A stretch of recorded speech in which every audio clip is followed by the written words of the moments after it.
Olá, galera! Estamos aqui para mais um Geopapinho comigo, a geóloga Laizinha Verte.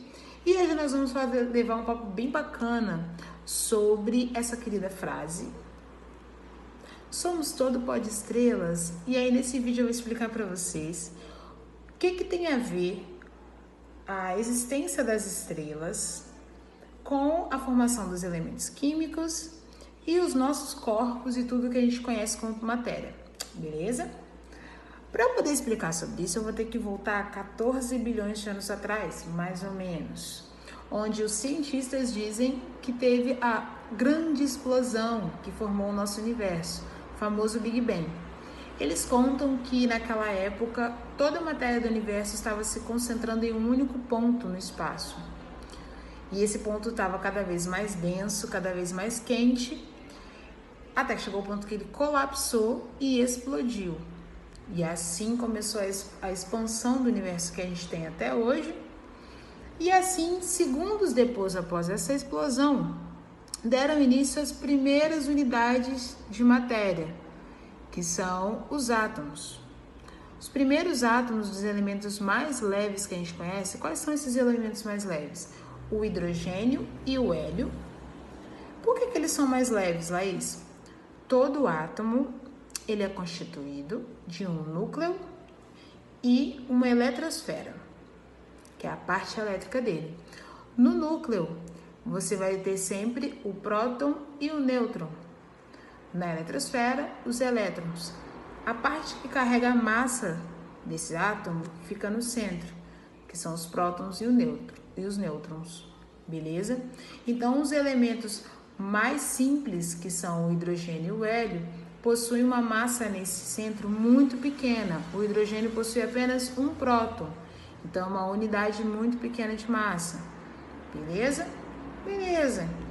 E aí, então, segundos após a explosão, já tivemos aí a formação dos primeiros átomos de elementos químicos que a gente conhece, e inclusive os cientistas dizem que cerca de 90% de todos os elementos que constituem o universo, eles são de hidrogênio e hélio, 90% do universo.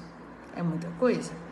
E justamente por conta dessa primeira grande explosão, e pela facilidade dessa explosão de formar, né, esses elementos. Beleza, Laís, mas o que tem a ver então as estrelas? Como é que a gente chega nas estrelas depois disso? 200 milhões de anos depois, após essa grande primeira explosão, o universo ele já tinha um comportamento que era só dele. Que era como? Todas as coisas que possuem massa, eles têm a tendência a se unir no universo. E aí é uma lei, inclusive científica, a lei de gravitação universal. Seguindo, então, essa ideia de que todas as coisas que possuem massa, elas têm a tendência a se unirem, a se juntarem, todas as massas de hidrogênio e hélio que foram, né, naquela época que começaram, elas queriam cada vez mais se aglomerarem, se unirem, até que começaram a formar grandes corpos de gás, hélio e hidrogênio. São as nossas estrelas, exatamente. Como que acontece então, Laís, essa luz que sai das estrelas? Essa luz, ela é gasosa? Na verdade, essa luz ela nasce a partir do momento que um átomo de hidrogênio se une com outro átomo de hidrogênio, ou com um átomo de hélio, ou hélio com hélio também, ou outros elementos que são maiores que já estão ali na estrela, eles começam a se unir. Por quê? Porque essa união libera energia. E como eu já disse uma vez, toda a tendência de um corpo que tem muita energia é de justamente liberar essa energia para ele ficar mais estável. Então, sim, o hidrogênio se une com o hidrogênio, o hélio com o hélio, o hidrogênio com o hélio, e aí cada vez que se une, libera uma energia. Eles vão ficando mais calminhos, menos energéticos, e essa energia ela é liberada em forma de luz, que são as luzes das estrelas que a gente enxerga no universo. Beleza? Beleza.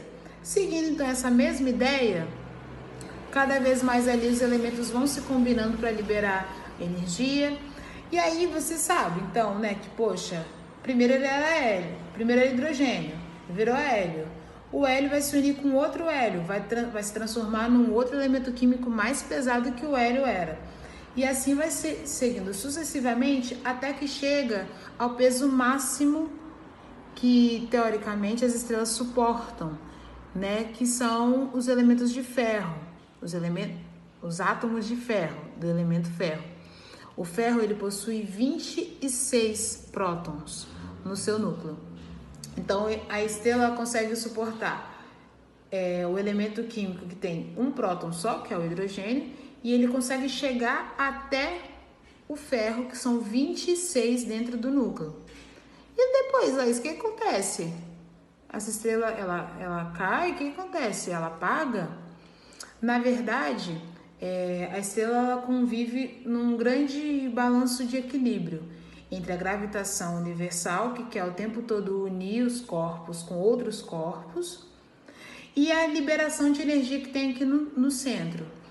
Tem um centro cheio de gás liberando muita energia aqui e tem uma energia que quer me juntar com outra. Eles ficam o tempo todo ali se equilibrando, até que aqui dentro já não tem mais tanta energia como antes. Porque eu já fiz várias fusões de átomos e tudo mais. E aí a estrela colapsa, sim, ela explode, porque ela não tem mais como se controlar e ela contrai com toda a atração gravitacional que está ali em volta dela. Então ela explode. Essa explosão tem uma energia suficiente para, inclusive, dar origem a vários outros elementos químicos, porque naquela explosão tem uma liberação enorme de energia e aí vários elementos conseguem se fundir. Se fundem. O ferro, que é muito grande, consegue se fundir com outro ferro que é muito grande também. E aí vai se fundindo por conta dessa explosão. Então, todos os elementos químicos que estão na Terra, Laís, um dia já passaram por esse processo? Sim! Todos os elementos químicos que estão no nosso planeta, e não só no nosso planeta, mas em todos os outros planetas, eles um dia passaram por esse processo de formação. O hidrogênio, apenas hidrogênio, ele saiu lá do Big Bang. O gás hélio também. Tirando esses dois, todos os outros um dia já estiveram dentro do processo de formação de elementos químicos que tem no centro da estrela ou foram formados após a explosão dessa estrela que já estava muito pesada, muito velha e não se sustentava mais. Show de bola! Eu acho que deu para entender legal, né, gente? Eu adoro esse tema porque acaba que a gente pensa assim... Cara, então todo lugar que a gente pisou, tudo que forma o nosso corpo, as nossas moléculas, elas um dia já estiveram fora desse planeta? Sim. Mas como é que chegou então aqui? Aí já é papo para um outro vídeo, que eu posso trazer como que se formaram, né, os planetas, como que se formou o planeta Terra. Mas sim, toda a matéria que chegou aqui no planeta Terra, ela precisou inclusive sair da estrela e se chocar, bater contra vários outros corpos celestes que nós temos aí no universo. Beleza? Deu para entender? Acho que sim, gente. Eu adoro esse tema. Se vocês tiverem assim alguma dúvida com relação a isso que eu falei, podem me chamar, podem escrever aqui, falem comigo. E é isso. Até o próximo vídeo. Beijinho!